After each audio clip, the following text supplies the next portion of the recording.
Bismillahirrahmanirrahim. Assalamualaikum warahmatullahi wabarakatuh. Ya, kemarin kita sempat membahas tentang pengertian akidah ya secara etimologis dan terminologis. Nah, hari ini kita akan membahas tentang ruang lingkup pembahasan akidah. Apa sih ruang lingkup pembahasan akidah? Oke, kita meminjam sistematika Hasan al-Banna. Maka ruang lingkup pembahasan akidah adalah yang pertama ilahiyat, yaitu pembahasan tentang segala sesuatu yang berhubungan dengan ilah, Tuhan, Allah, seperti wujud Allah, nama-nama Allah, sifat-sifat Allah, dan lain sebagainya. Kemudian yang kedua adalah nubuwat, yaitu pembahasan tentang segala sesuatu yang berhubungan dengan Nabi dan Rasul, termasuk pembahasan tentang kitab-kitab Allah, mukjizat, keramat, dan lain sebagainya. Kemudian yang ketiga adalah ruhaniyat, yaitu pembahasan tentang segala sesuatu yang berhubungan dengan alam metafisik seperti malaikat, jin, iblis, syaitan, roh, dan lain sebagainya. Kemudian yang terakhir adalah sam'iyat, yaitu pembahasan tentang segala sesuatu yang hanya bisa diketahui lewat sam'i atau dalil nagli berupa Al-Quran dan Sunnah ya, seperti alam barzah, akhirat, asap kubur, tanda-tanda kiamat, surga, neraka, dan lain sebagainya. Nah, di samping sistematika yang tadi sempat saya sebutkan, bahwasanya pembahasan akidah bisa juga mengikuti sistematika arkanul iman, yaitu iman kepada Allah Subhanahu wa taala, iman kepada malaikat, iman kepada kitab-kitab Allah, iman kepada nabi dan rasul, iman kepada hari akhir, dan iman kepada takdir Allah ya. Ada yang menanyakan seperti ini, Kak, apa sih sumber akidah Islam? Dua saja deh. Yang pertama adalah Al-Quran dan Sunnah ya. Sumber akidah Islam itu Al-Quran dan Sunnah. Artinya apa? Artinya bahwa apa saja yang disampaikan oleh Allah dan Al-Quran dan oleh Rasulullah dalam sunnahnya wajib diimani, artinya diyakini dan diamalkan.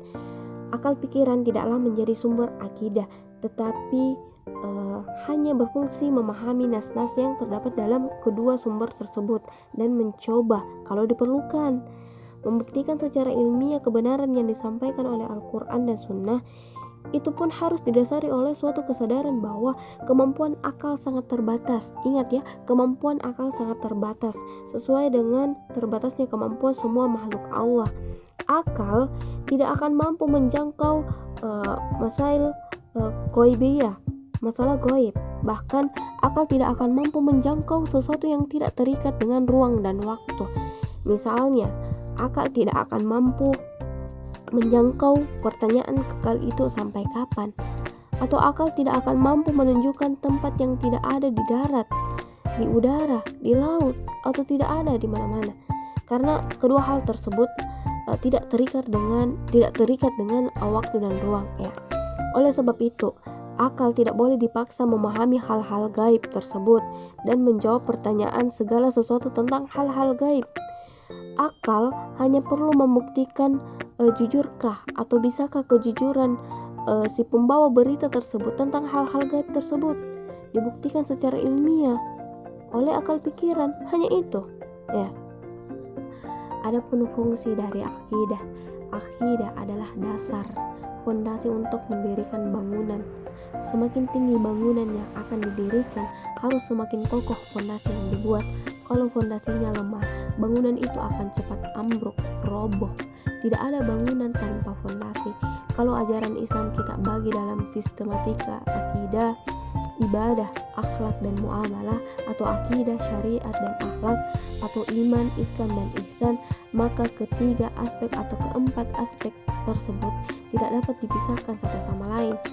Ya, seseorang yang memiliki akidah yang kuat pasti akan melaksanakan ibadah dengan tertib, memiliki akhlak yang mulia, dan bermuamalah dengan baik.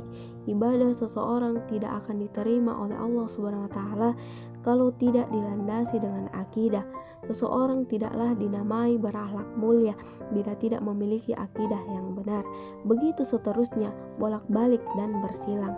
Seseorang bisa saja merekayasa untuk terhindar dari kewajiban formal, misalnya zakat, tetapi dia tidak akan bisa menghindari dari akidah. Atau seseorang bisa saja berpura-pura melaksanakan ajaran formal Islam, tetapi Allah tidak akan memberi nilai kalau tidak dilandasi dilandasi dengan akidah yang benar atau iman ya. Itulah sebabnya kenapa Rasulullah SAW selama 30 tahun periode Mekah memusatkan dakwanya untuk membangun akidah yang benar dan kokoh, sehingga bangunan Islam dengan mudah bisa berdiri di periode Madinah, dan bangunan itu akan bertahan terus menerus sampai akhir kiamat.